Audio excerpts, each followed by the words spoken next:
Let me tell you something before we go on. I did not have any grand plans. I just had jars that needed moving and a man who had decided to wait. So I put my trust where it had always held, in Backlash and that narrow cut.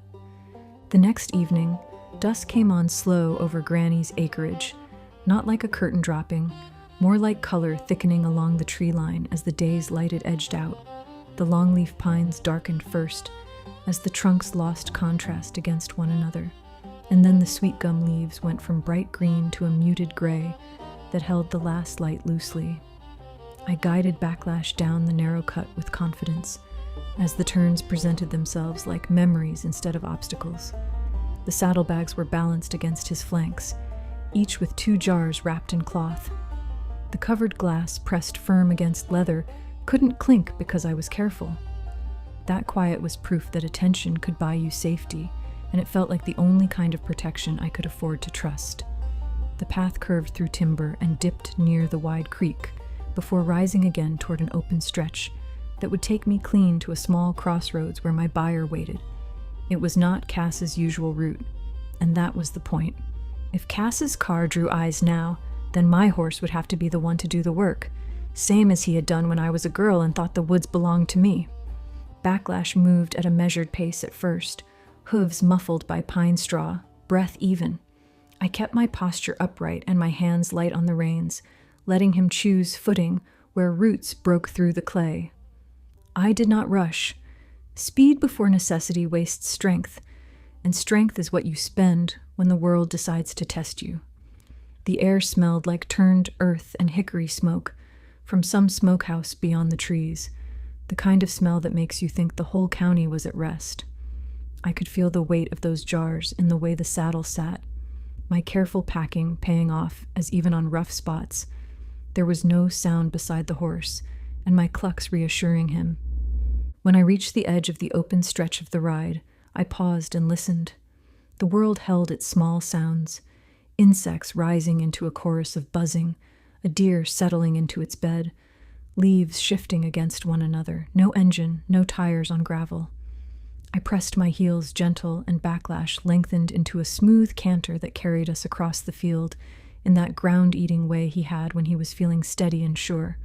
The grass was cut shorter there, and the sound of his hooves changed, softer but clearer.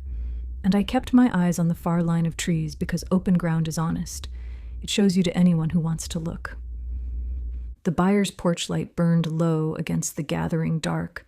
One bulb made a pale circle on the worn boards of the steps.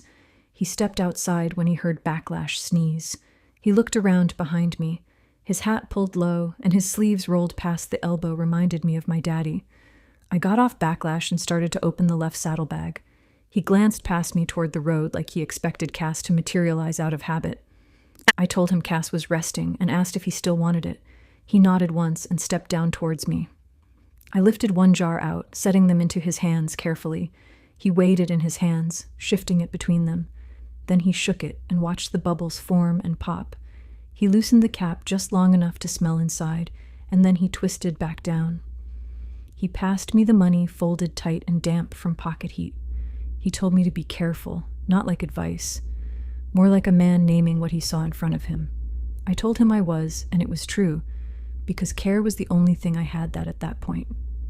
I mounted again and turned Backlash back toward the cut.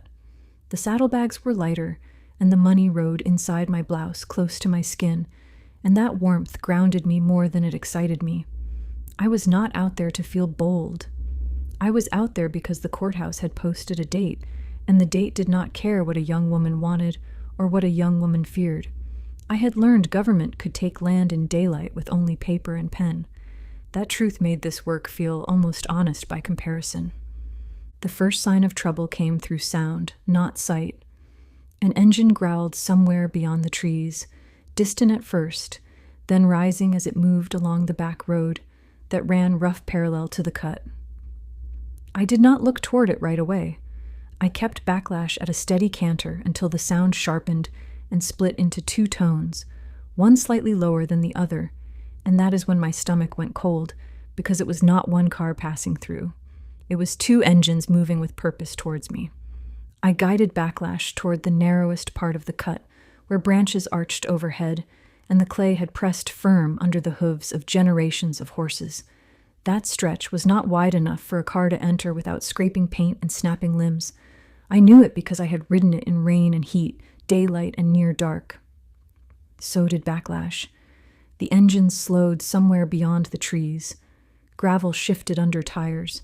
A beam of light cut across the field I had crossed minutes earlier and swept and paused like an eye searching for movement. And it did not take much imagination to understand what they were doing. They were not looking for a lost dog. They were not looking for a neighbor's stray cow. They were looking for Cass, or maybe me. Backlash felt the change in me before I spoke softly to him about what we were about to do. His ears flicked back toward me, waiting on direction, and I leaned forward and pressed my heels.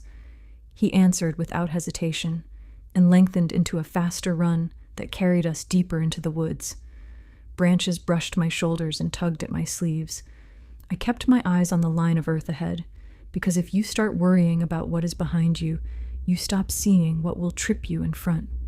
The beam of light showed between trunks, broken by limbs, and for a moment it lit dust, hanging where I had crossed open ground.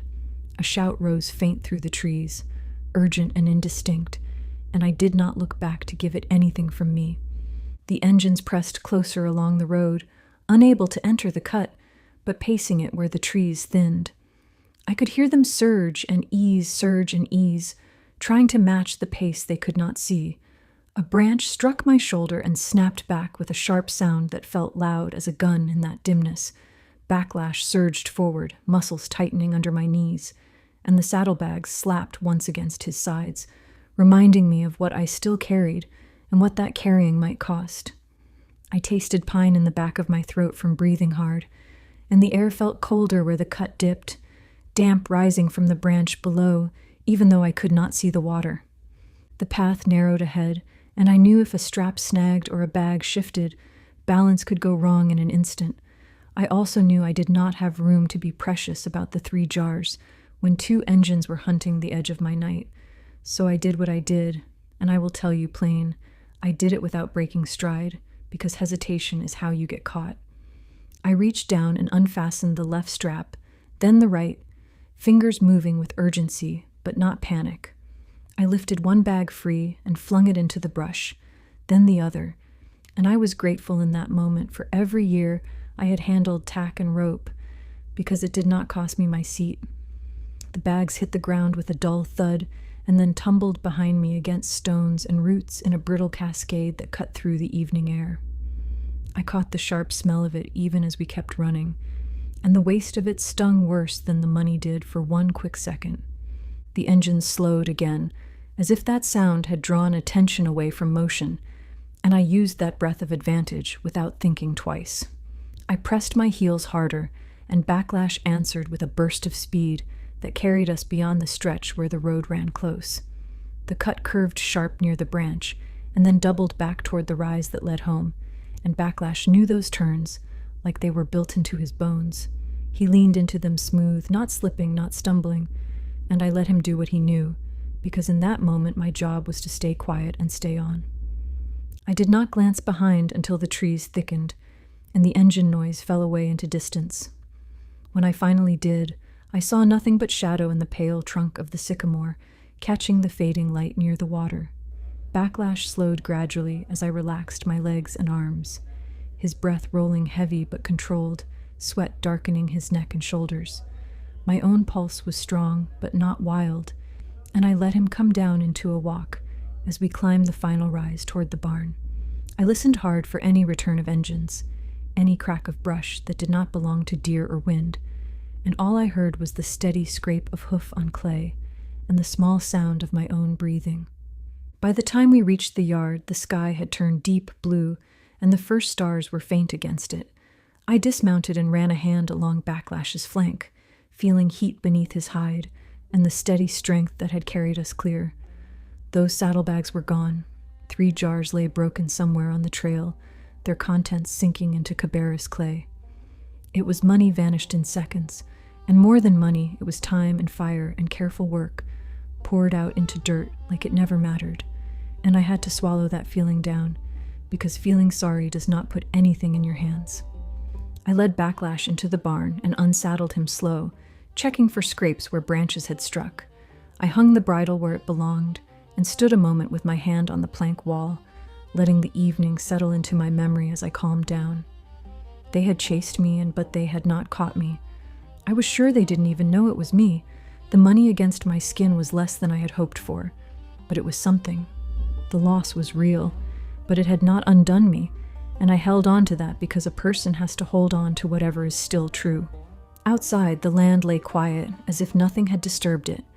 The sycamore by the branch stood tall in rising moonlight, its bark curling where it had loosened, the water under it moving, with the same steady sound it had made since the start of time. I stepped out into the yard and looked once toward the direction of the road, not in fear, but in acknowledgement of my choices. The narrow cut had held, Backlash had held, I had held, and I knew I would have to hold again, because those 30 days were getting less, and the county was not going to stop wanting what it wanted, just because I had outrun 2 cars in the dark.